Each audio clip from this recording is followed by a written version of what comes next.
So for learning objective 2, we'll be discussing the breakup of the Federalist Party and the rise of the Democratic-Republican Party by 1800.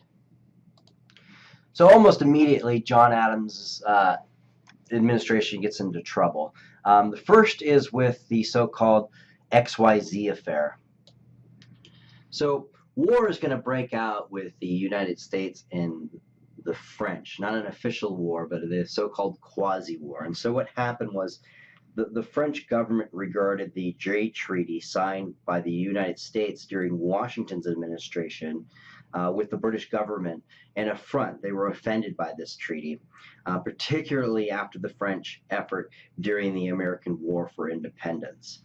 So relations between the two countries steadily deteriorated beginning in 1797, when French privateers began seizing American ships. And within a year, they had captured more than 300 American vessels at this time.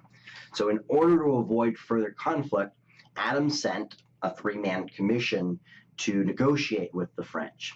And at the start of the negotiations, the American commissioners were insulted by the demands for bribes by the three French commissioners to take them to the next level of the French government, right? So if you want to see the people who are actually in charge, these guys said to Mr. X, Y, and Z, who are the Americans, you have to pay us first. So the Americans storm out and they go back home, right?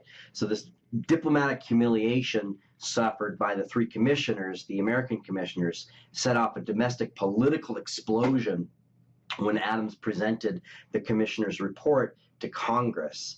And the three Frenchmen were dubbed Mr. X, Y, and Z in the report, and that spelled out a demand for the bribes and led to the Federalist Party in Congress that controlled Congress to call for war, basically, at this point.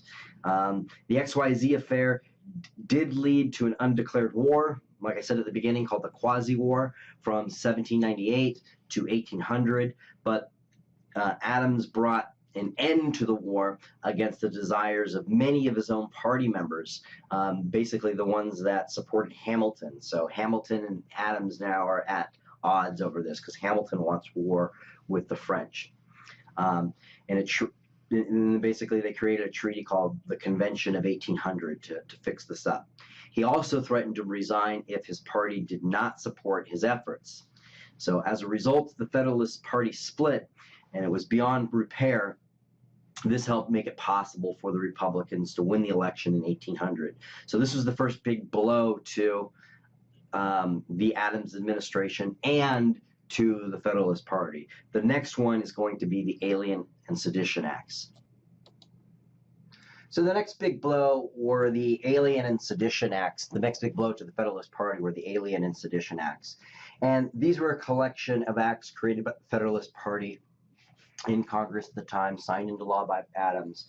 It was aimed at the French. I mean, this was in reaction to the war that was looming to try to keep French people out of the country.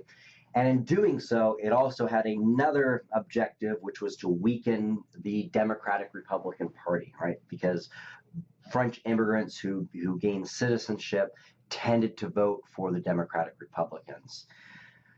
So with the Alien Acts, basically it lengthened the amount of time it took someone to become a citizen in this country from 5 years to 14 years.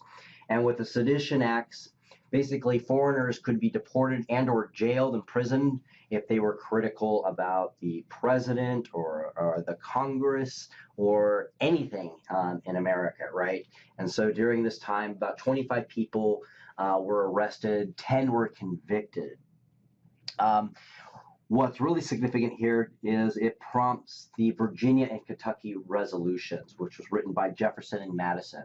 And basically, it's a document that argued that states have fundamental rights that cannot be violated by the federal government. So it is an attempt to define federalism, the balance of power between the federal government and the states' governments, with a balance of power favoring the states in this case. But this is an attempt. It fails. That's important to keep in mind. But it's a kind of a pushback on it. So it was sent to Congress to read over, and in it, it further explains that the Constitution exists as a compact between the federal government and the states' governments, and if it's violated, the states could nullify federal law. So if a federal law is passed that undermines state sovereignty, in other words, then the federal government, then that state could just ignore the law. So it was passed around at Congress, and Congress mainly ignored it. But it's going to set an important precedent for later political actors to draw upon. And it's going to have an active, this whole idea of states' rights is going to be the underlining ideology towards secession and civil war. But anyway, the Alien and Sedition Acts and the XYZ affair are going to make the Federalist parties quite unpopular, and it's going to be the beginning of the end of the Federalist Party. Now, the Federalist Party will be kicking for a little bit here up until about 1816. They'll still be a major political party, but from this point forward, once Jefferson wins the election of 1800, there will be no more Federalists in the White House. There will still be Federalists gaining political power in the Congress and in state and local governments. But by 1816, the Federalist Party is over, and you could trace the beginning of the end through the Adams administration.